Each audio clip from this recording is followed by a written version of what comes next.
He said something that really resonated with me. The more time goes by, and I'm reluctant to say this, but I believe it is true. The Israelis look like the Nazis, their rhetoric, their behavior. It's truly appalling. A Jewish state is behaving like the Nazis did. So, can you talk about this evolution? Why you say that? What the parallels are that stand out to you? Um, and when you started thinking this way? Well, I think that when the war first broke out on October 7th, for about the first 2 months, I did not think it was a genocide. I thought there was no question that the Israelis were committing war crimes, but I didn't think it was a genocide. But I think by mid December of 2023, it was becoming clear to me that it was a genocide. And of course, as you remember, I think it was December 31st of 2023. I think that's when South Africa filed its brief with the International Court of Justice. And I read that brief and then I watched what was going on. And I was convinced that it was a genocide. And I've thought so since. But as time has gone by and I've watched this genocide evolve, the more I am reminded of what the Nazis did in World War II. This is the period 1941 to 1945. And I actually teach on the Holocaust. I give lectures on it, and I've done an enormous amount of research. At one point, I thought about writing a book on it. So I know quite a bit about it. Um, I haven't done a lot of research in recent years, but I know the case quite well. And when you sort of look at the Israelis, the parallels are quite striking.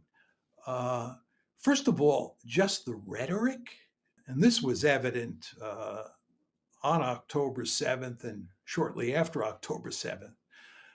And one could argue there was evidence of this kind of rhetoric even before October 7th. But it seems to me that if you listen to Israeli leaders talking after October 7th, they sound hardly different from the Nazis at all.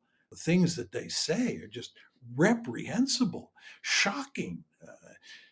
It's hard to believe that the Jews, and of course Israelis are Jews, would say such a thing, given what the Germans said back in the day. And the second thing is, uh, before the Holocaust got started, really the planning was set in place in the spring, late winter, early spring of 1941. Germans were not sure what exactly they were going to do with the Jews. And they had this plan uh, called the Madagascar Plan, which was to move the Jews to Africa.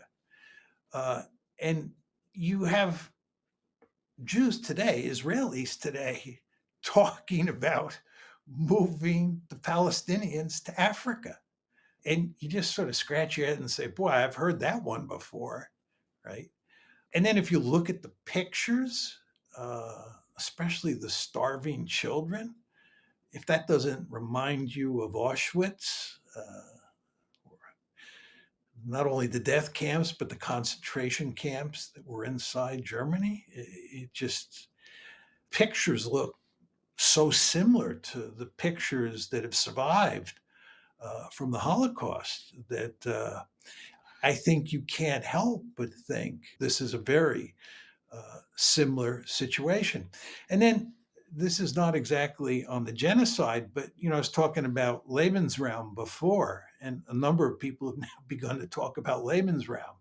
With regard to the Germans in World War II, when they invaded the Soviet Union, they were not only talking about murdering huge numbers of people, and it's very important to emphasize here that they murdered uh, more non Jews than they murdered Jews. I mean, this was a murderous regime like we've never seen before, in my opinion.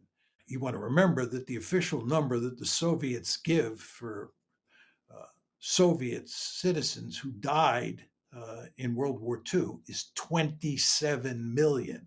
27 million. And I would estimate that about 8 million of those casualties are military or those deaths. So 8 million of the 27 million That's telling you that probably 19, 18, 17 million civilians were killed, right? And my estimate is that roughly 1 million of those Soviet citizens who were murdered were Jews, because most of the Jews were in Poland and in Romania/Hungary. But anyway, I'm just telling you, this was an incredibly murderous regime. And not only was it a murderous regime, it was interested in creating Lebensraum. I mean, they talked openly about that. And when you watch what the Israelis are doing, the wanton murder, right? They, of course, they're murdering the Palestinians, and this is a genocide. And I would not argue that what's happening in Lebanon or Syria, or with regard to Iran, is a genocide. That's not a genocide, period. End of story. But nevertheless, the wanton killing of civilians in those countries by the Israelis is shocking to me.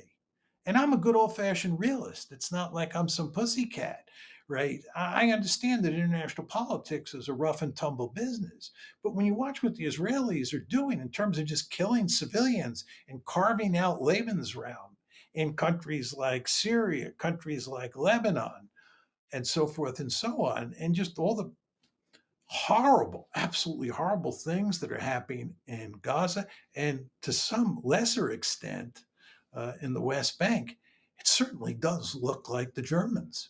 Yeah, and lest people think that you're taking this too far, this is a Times of Israel post that was deleted, but this is from it is from 2024, and it says Lebensraum needed for Israel's exploding population. Israel's population is projected to grow to 11.1 million by 2030.